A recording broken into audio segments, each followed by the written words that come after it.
মন্দিরে চুরির ঘটনায় 18 দিন অতিক্রম হয়ে গেলেও পুলিশ এখনো দুষ্কৃতিকারীকে চিহ্নিত করে গ্রেপ্তার করে উঠতে পারেননি কেন? কোথায় সমস্যা হচ্ছে তা জানতে পাড়ার লোকেরা একত্রিত হয়ে কালিয়াগঞ্জ থানার আইসি দেবব্রত মুখার্জির সাথে দেখা করতে আসে বুধবার রাতে। প্রসঙ্গত, কালিয়াগঞ্জ পুরসভার 8 নং ওয়ার্ডের শেঠ কলোনি দুর্গা মন্দিরের পাশে গৌর মন্দিরে চুরির ঘটনা ঘটে 5 এপ্রিল। সেদিন মন্দিরের সেবায় দেশে দেখে মন্দিরের মুখ্য দ্বারের তালা ভাঙা। দুষ্কৃতিকারীরা মন্দিরের তালা ভেঙে কৃষ্ণ গোপালের রূপার বাঁশি, মন্দিরে থাকা কাঁসা ও পিতলের বাসন, মানুষের দান করা অর্থ নিয়ে চম্পট দেয়।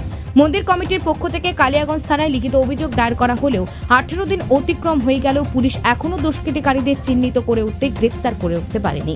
যাতে দুষ্কৃতিকারীদের দ্রুততার সাথে গ্রেপ্তার করুক পুলিশ, সেই কারণে এলাকার মানুষেরা একত্রিত হয়ে বুধবার রাতে কালিয়াগঞ্জ থানায় এসে আইসি দেবব্রত মুখার্জির সাথে দেখা করে কালিয়াগঞ্জ থানার আইসি তাদের আশ্বাস দেয় আগামী 7 দিনের মধ্যে দুষ্কৃতিকারীদের গ্রেপ্তার করা হবে। এ বিষয়ে স্থানীয় বাসিন্দা সঞ্জয় বোস জানান, আমাদের মন্দিরে গত 18 দিন আগে আমাদের শেঠ কলোনি মন্দিরে গৌর মন্দিরে 5/4/2025 আমাদের চুরি হয়ে গেছিল।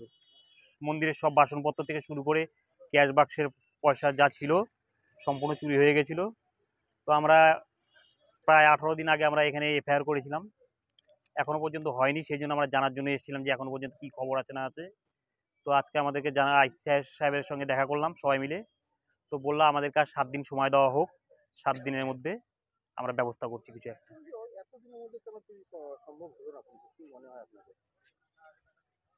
আমাদের তো এখন বর্তমানে কোনো কিছুই মনে হচ্ছে না, কিন্তু ওই জন্য আমরা ওইটা জানার জন্যই আসলাম। বললাম আমরা তদন্ত চালিয়ে যাচ্ছি, এখনো পর্যন্ত ওইরকম ধরনের আমরা কাউকে দেখতে পাচ্ছি না। তো আমরা চেষ্টা করছি যাতে আর 7টা দিন আমাদেরকে সময় দেওয়া হোক, 7 দিনের মধ্যে আমরা সেটা বের করে দেব। কালিয়াগঞ্জ থেকে বিশেষ প্রতিবেদন, নিউজ টুডে।